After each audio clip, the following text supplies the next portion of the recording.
Don't stop. I'm starting this one. Oh, go on, you sing You know it. when you start, you know when you're reading them, do I just like run into them and start being like audacious? Nice. B-hug. Throwback. Throwback to Audacious. yesterday. Bah. This one's Again, for you. No. Mamma That mia, was an impression of a sheep because Oh, in you are Wales. a sheep, and this one is for you. Forget the crowd, sheep, and trust your own voice. It's the 26th of May. It's Curly Chops. It's Marcus. I'm constantly struck by how effortlessly we prioritize our own self-love.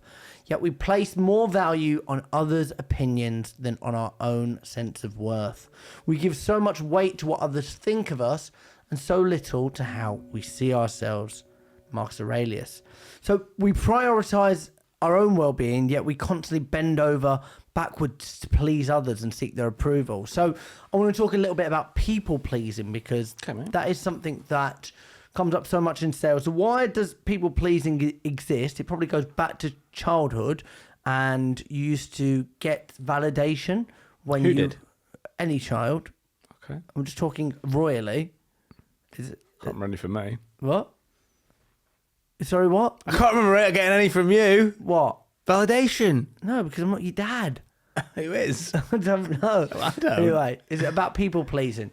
And children probably didn't get that validation, or they got the validation when they did things right and they said yes. So they carry that forward with them in life. And I've definitely been guilty of people pleasing tendencies. I know that you haven't because you don't go around pleasing people, but I've definitely been guilty of that.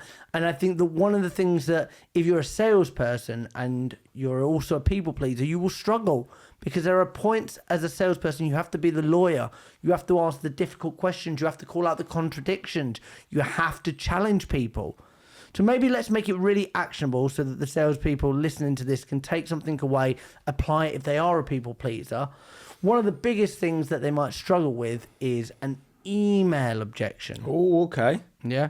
So if I was a prospect and I'm giving you an email objection, Where are we in the call? we've been talking 5-10 minutes. We've got a problem. It looks good, but send me an email. All right. Yeah, of course. As a people pleaser, I'm going to say, yeah, I'll send you an email. All right, I'll give you the people pleaser example, Yeah, and I'll please. give you the real Thank answer. you. So go on, you be the prospect. Send me an email, please. What would I do then? What would you want me to do next? I'll just leave it with me. Okay, just leave it with you. Yeah. All right, can I maybe give you a call back in a few weeks? Yeah, that's fine. That's fine. Okay, all right then. People please, tick. People pleaser, tickety tick. Now,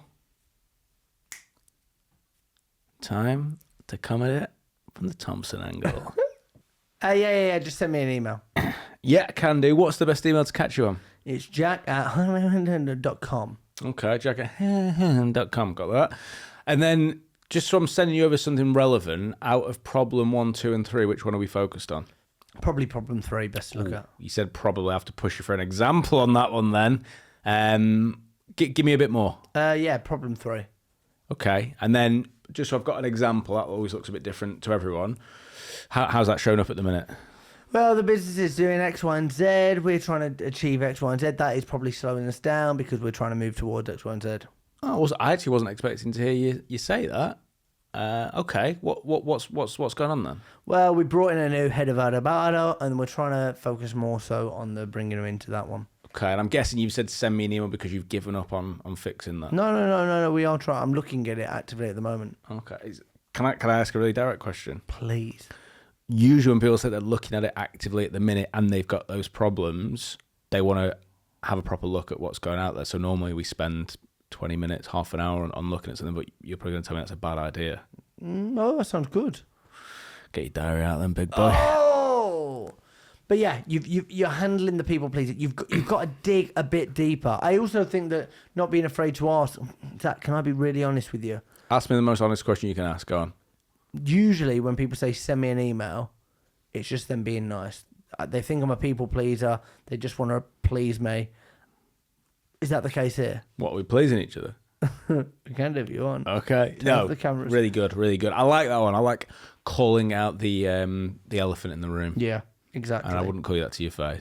Don't be afraid to ask challenging questions, and don't be afraid not to please people. We always joke that, like, when people say, "Oh, could you get up at 4 a.m. and drive me to the airport?" We just want to be seen as nice people. We go, yeah, but Yeah. actually, I'm going to regret doing that. What they're really saying is, are you nice? And you're saying yes. I'm nice, but we're definitely, I definitely, where I'm at in my life now, people have asked me to do some silly things, and I've said no. Like what? Drugs. Wow. Thank you. I've been Jack Frimson. I've been Zach Thompson. Remember, you will die. Ice cold with a little touch of rosemary.